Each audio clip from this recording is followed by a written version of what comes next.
que le Premier ministre a bien pris conscience que le danger était là, que les Français étaient en colère.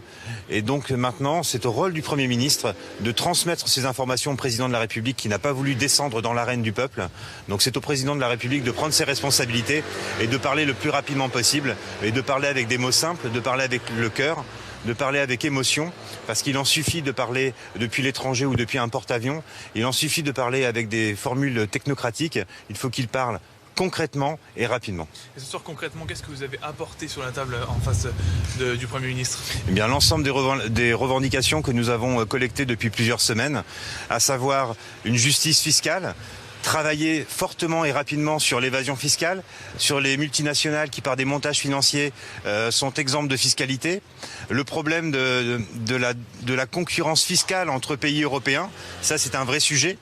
Et puis nous avons parlé également de la CSG sur les retraites, de la désindexion des retraites, ça c'était extrêmement important, des allocations adultes handicapés, des pensions d'invalidité, nous avons parlé d'aménagement du territoire, nous avons parlé de citoyenneté, de la proportionnelle aux élections législatives, du référendum d'initiative citoyenne, nous avons tout mis sur la table. Nous avons surtout fait passer le message au Premier ministre que l'heure est grave et que c'était urgent. Et comment vous l'avez trouvé, le Premier ministre? Il a été attentif, comment vous l'avez senti? Attentif, sérieux, à l'écoute et conscient de la gravité de la situation. Vous êtes satisfait? Êtes-vous satisfait? Est-ce qu'on peut se satisfaire de la situation de la France? Ça, j'en suis pas sûr. En tout cas, on a eu un interlocuteur qui était à l'écoute.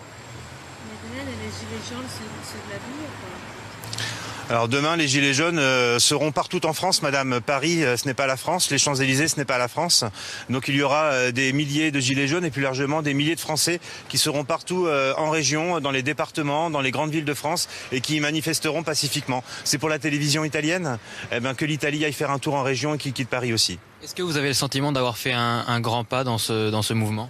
On n'a pas le sentiment d'avoir fait un grand pas, on n'avait pas la volonté de faire un grand pas, on avait la volonté de pouvoir regarder droit dans les yeux l'un des deux représentants de l'appareil exécutif, de lui transmettre nos revendications, de faire en sorte que le message passe sans court-circuit, passe le plus rapidement possible, de manière à ce que le président agisse le plus vite possible. Il y a urgence. Il est passé le message? Je pense que le message est passé, oui. Merci.